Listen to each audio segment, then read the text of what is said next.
15 years old, 15, 16. Like I said, I was getting my tail cut at least 3 times a week, so it didn't matter.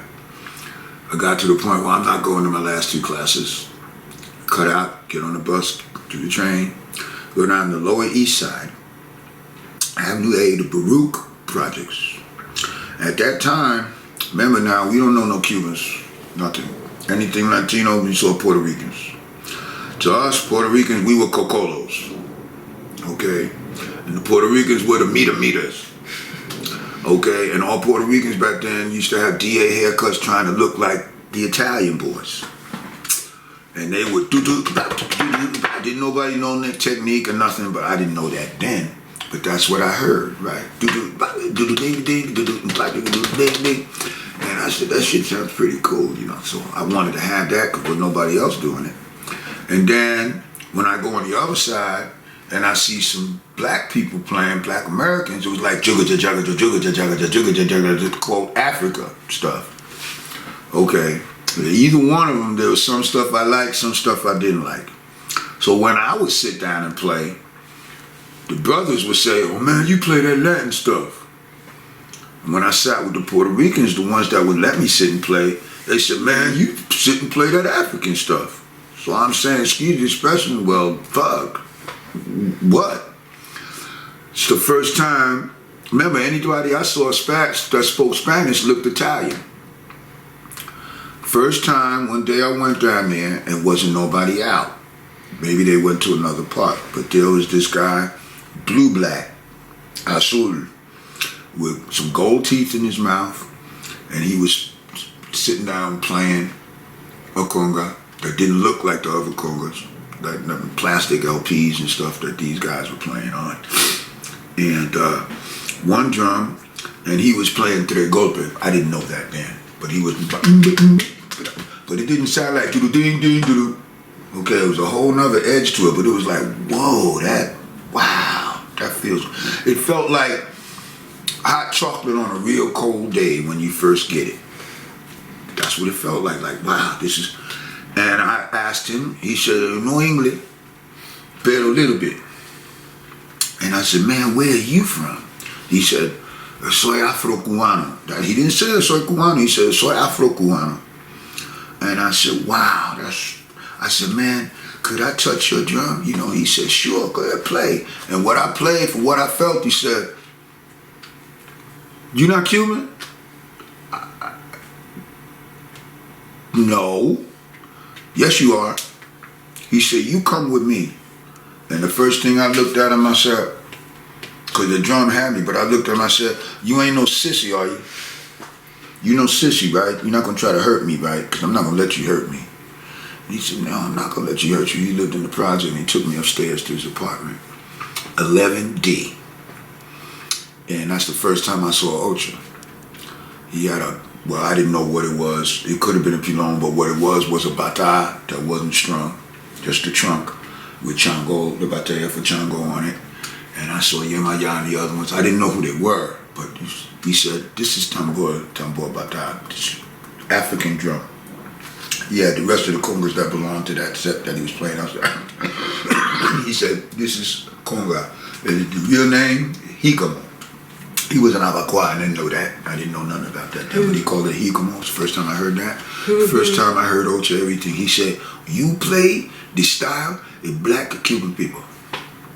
And he told me, the people Boricua, excuse me, what's Boricua? Because I didn't never heard that. I didn't even know the island of Puerto Rico was La Isla de Boricua. Mind you, I don't know none of this shit. He said, the people Boricua, it play little bit, but not it. And he was the first one to show me tres golpe at the time. Okay, I mean, I perfected and saw, but that was my first real introductory to what the difference between what the Puerto Ricans were playing and salsa as opposed to Afro-Cuban folklore. He sang some songs in the living room, put on some old records. The first record that I ever heard was not Santero, not that Santero record. It was one older than that with a lady named Carmen Batista that was singing the Ocha songs. And that was the first record that I heard Bata drums on. Raul. Raul, okay. Wow. Have no idea. Okay. The man was darker than this book, so I guess he was Obalube, huh? Indigo. You know, I never saw him again. I never saw him again. That was my first time I seen Ocha or anything. He said, you know, you guys, you play African, you play Latino. And I'm like, well, what the hell?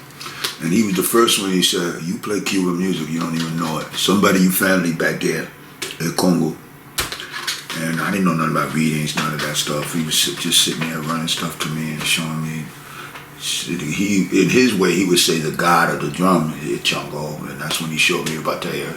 And it must have been about that wasn't strong, because it wasn't a pilon that I know now, but it was about that was, yeah, Chango on it.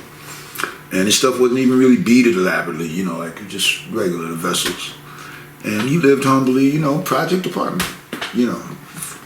So this would have been in the 60s? Uh-huh. Well, that was my introduction. And then who else influenced you after that? The grace of God, honey, because I think that God blessed me with ears. So I would see other people playing and I would say, that ain't it. And I go sit and see other people playing. I said, that's it. So then I started going to Central Park.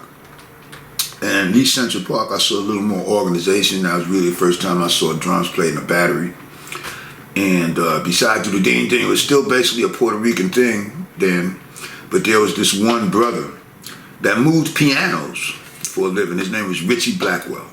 Mm-hmm. Richie Blackwell, as far as the Diablo thing, which is what the marcha really is. The name for that is Diablo. And nobody played that like him. And he was the only black man that I ever seen play in any Puerto Rican band. Like, that wasn't happening. Okay, and he was the one that showed me my first tumbao. And when I showed him the tres golpe that Raul showed me, he said, yeah, that's right. And he was the first one that showed me a quinto square, some kind of phrase to get in. Named Richie Blackman. He was a piano mover. He was also the conga player for a guy named Chico Mendoza that had a group called Ocho, which was a badass Latin jazz band. And that's what his escape was, Latin jazz, as opposed to playing salsa, because we were cocolos. They weren't going to call us, you know. And from there, it's just Central Park on Sundays, hanging out. And then if I'm looking for records in the record store and stuff, there was a record store in Brooklyn that had all the folkloric stuff, and I didn't know it was what. I just see names. Sometimes I'd buy something and, well, that was a mistake. And to buy something, ooh, that's good, you know, because I didn't know. Then there was a place called the New Rican Village. I would go down there, and that's when I met Gene Golden. He was a young guy, a brother that's dead now, Sonny Morgan, who was a pioneer as far as this Afro-Cuban thing for black Americans in New York, Sonny Morgan. Another guy named Carl Vale, who is dead now. And these were the brothers as far as that were really on the Cuban thing. Being that I was a young squirt, there were so many things that I was allowed to ask. Because they was on the elder thing. You shut up and listen. You don't ask me that yet. And some of them were on some ego shit, you know, when I'm ready to tell you so and so. I got a lot of that. But Gene knew I had the talent for it more than anybody else. And Gene was the one who brought me in. Now, they were playing with a guy that's still around. He's a palero. He just made Chango after all these years. Named Pedro Morejon. A guy named Carlos Sanchez. Babalao now, and who was Jolito Collazo's godson, and a guy named Totico that's dead. And they were hanging around that crew. I mean, that was the crew at the time. And a guy named Vincent George, and whose main instrument was Guido. Not Guido like Checker, Guido, band Guido. And Vincent, I found out, lived around the corner from my mom. And these guys were playing around the corner from me in Queens all the time while I was running around the city looking for it. I never knew it. And Gene was the one who pulled my coat, because Gene brought me in. He said, yo, man, this is going to be the cat. Y'all don't know. They tried to give me grief. You know, like somebody that's, you know, got something, and they see somebody coming up, but they try to keep you out. That's the way they used to do me. But Gene used to bring me in. And he wound up being one of my older god brother in Ocha, too, by the way. Because that's who Puntia went and got. Okay, so that was my introduction to Carlos Sanchez, Pedro Morejon, our singer Olufemi. That's what she started with them. And Pedro Morejon and Flaco, Hector Hernandez, were the first Cubans that say, "You a natural segundero, let me show you this." They were the first ones and the only ones. They would tell the other Cuban guys and Puerto Rican guys, "He can play. You don't want him, I'll take him." And they would teach me. Those are my first literal teachers. No matter what level that they had, they gave it to me. So they were teaching you segundo, but where were you playing? Just in the houses, or were Just in the house when I go see them. I didn't know. I never seen a tambor yet. Never saw one. The first bembe I ever went to was with a brother named Omowole Balagoon. His brother, Black American brother. His son Ade is playing now up in New York with Abby. He's big brother, big as this table. He was a djembe player. He used to one of the first djembe players for the Chuck Davis dance company. But Balagoon was in the religion.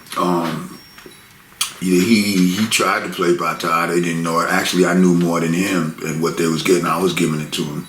But most of the bembes at that time were Bembe and Guido, and my first bembe was with him. You know, I could sing, but I didn't know the songs yet. Nothing like that. My first bembe was with Balagoon, with a young guy named Ray, and another young guy named Randy. That's Balagoon, and I've passed all of them, but those are my first Guido days. Randy's still around in New York, you know. When was your first bembe? Do you remember how old you were? Ish. 16. All right. 15, 16. First one.